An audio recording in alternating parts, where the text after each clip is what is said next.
Our videos to date have really focused on optimizing your website, and obviously that's priority one.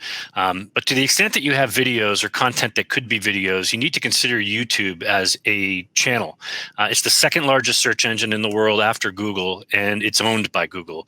So it's certainly an important asset in your organic rankings and for driving traffic. The first thing we're going to talk about when it comes to YouTube is their ranking signals. It's important to understand what kind of video gets ranked and played and watched. So the first thing is watch time, audience retention.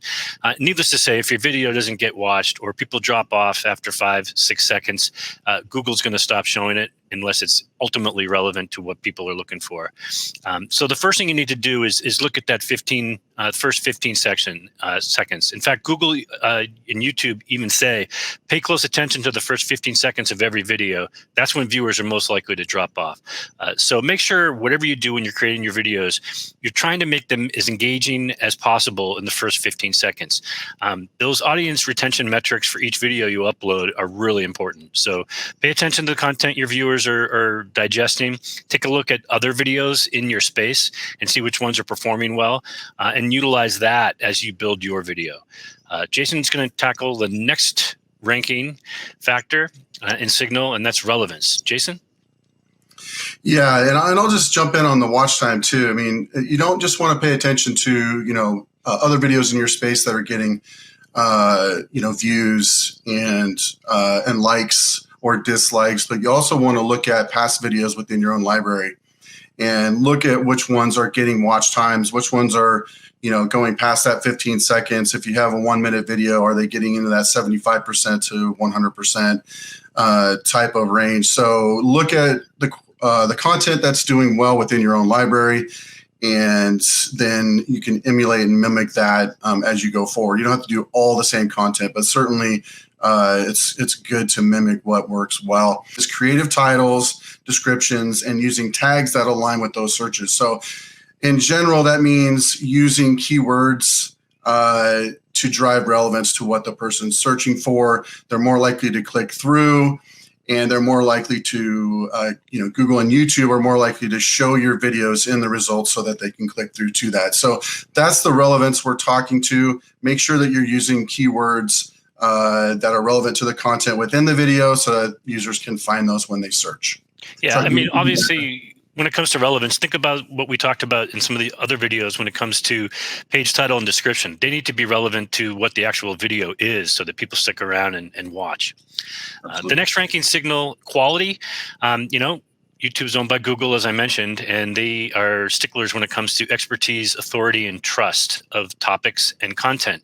So make sure that you're following those three pillars when it comes to determining if a video is worthy. And the content, it should obviously express those three key factors in order to get your video ranked. Jason? Yeah, the next ranking factor is subscribers. Obviously, when you're starting out, you're not going to have a lot of subscribers. So YouTube's going to see a video that you publish and it's going to say, oh, well, they don't have very many subscribers. So you're going to have a low rank in terms of that signal. But what you can do is make sure that as you're beginning to create content, that you're asking folks that are watching the video, both at the end and intermittently, potentially in the middle of your content, to ask them to subscribe. So over time, you can build your subscriber base and increase that signal in YouTube's mind so that your videos will show more often for the topics that are being searched for. Yeah, you can actually put subscriber call to actions in your descriptions as well. We'll be talking about ways to optimize video specifically in the next video. The last ranking signal I want to talk about is engagement. Likes, dislikes, and comments all play into YouTube's search algorithm. So just like watch time that we talked about above, these signals tell the platform as well as Google how engaging your content is. So the more engaged users are with your video, the better it will rank for relevant search queries.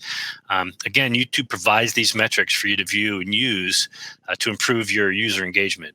So follow these ranking signals, understand what they are so that once you start posting video content, you can measure them to make improvements to these videos, as well as upcoming videos that you may be launching in due time. Come back again. Our next video, we'll talk about ways to specifically optimize YouTube videos.